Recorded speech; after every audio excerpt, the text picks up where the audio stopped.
बात करेंगे बजट की। केंद्रीय बजट आया लेकिन राज्यों के हिस्से का गणित बदल गया। 16वें वित्त आयोग के नए फॉर्मूले में कर्नाटक सबसे बड़ा फायदा उठाने वाला राज्य बनकर उभरा है, तो वहीं मध्य प्रदेश को सबसे बड़ा झटका लगा है। सरकार इसे विकास की दिशा बता रही है, विपक्ष सवाल उठा रहा है। तो बजट के बाद मध्य प्रदेश की असली तस्वीर क्या है, इस रिपोर्ट में जानिए। बजट के दिन संसद में तालियां बजती हैं। बीजेपी शासित राज्यों में सरकारों ने भी खुशी मनाई, लेकिन असली परीक्षा होती है राज्यों के हिस्से की। इस बार 16वें वित्त आयोग ने राज्यों को पैसा बांटने के तरीके में एक अहम बदलाव किया है।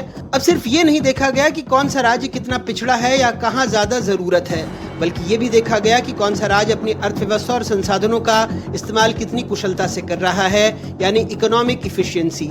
आसान भाषा में कहें तो राज्य पैसा बेहतर तरीके से खर्च कर रहे हैं, टैक्स कलेक्शन मजबूत है और आर्थिक प्रदर्शन अच्छा है। उन्हें अब ज्यादा हिस्सेदारी मिल रही है, जिसमें टॉप पर है कर्नाटक और सबसे नीचे मध्य प्रदेश। आंकड़े साफ हैं। मध्य प्रदेश की केंद्रीय करों में हिस्सेदारी अब 7.85% से घटकर 7.35% हो गई है। इसका सीधा असर प्रदेश को मिलने वाली राशि पर पड़ा है, जो अब करीब 7,677 करोड़ घटकर 1,12,000 करोड़ रह गई है। यानी इसी साल सीधे 2,314 करोड़ रुपए का नुकसान और अगले 5 साल में हर साल लगभग 7,500 करोड़ रुपए कम मिलेंगे। जी राम जी, लाडली बहना जैसी योजनाओं के लिए सरकार अपने हिस्से को बढ़ाने की तैयारी कर रही है। जाहिर है इससे उस पर वित्तीय बोझ और बढ़ेगा। भारतीय जनता पार्टी हमेशा मध्य प्रदेश को मायका बताती है भाजपा का। ससुराल वाले मायके को भूल गए। 29 सीटें हमारी संसदीय, उन सांसदों का अपमान हुआ। मैं सीधे सीधे कहता हूं, मध्य प्रदेश को क्यों भेदभाव करिए रखा। उज्जैन सिंहस्थ, जहां इस बार 30 करोड़ श्रद्धालुओं के जुटने की उम्मीद है, सरकार ने 20,000 करोड़ मांगे थे, वहां भी हाथ खाली रहे। हालांकि तस्वीर का दूसरा पहलू भी है। केंद्र ने टियर 2 और टियर 3 शहरों के इंफ्रास्ट्रक्चर के लिए 12 लाख करोड़ रुपए की पूंजीगत सहायता का ऐलान किया है। विशेषज्ञों का मानना है कि इससे मध्य प्रदेश के करीब 10 शहरों को फायदा मिल सकता है। यही नहीं, देश में बनने वाली 5 यूनिवर्सिटी टाउनशिप में एक भोपाल को मिलने की संभावना भी जताई जा रही है। शहरी निकायों के लिए भी कुछ राहत है। भोपाल, इंदौर, जबलपुर, ग्वालियर और उज्जैन अब अमृत बॉन्ड जारी कर सकेंगे। इंदौर के भागीरथपुरा जैसे हादसों से सबक लेते हुए अब 10,000 महिला अमृत मित्र बनाई जाएंगी, जो पेयजल की गुणवत्ता की निगरानी करेंगी ताकि दूषित पानी दोबारा जान न ले ले। महिला सशक्तिकरण के मोर्चे पर लखपति दीदी के आगे एक और कदम, शी मार्ट, जिससे 16 लाख से अधिक महिलाओं को लाभ मिलेगा।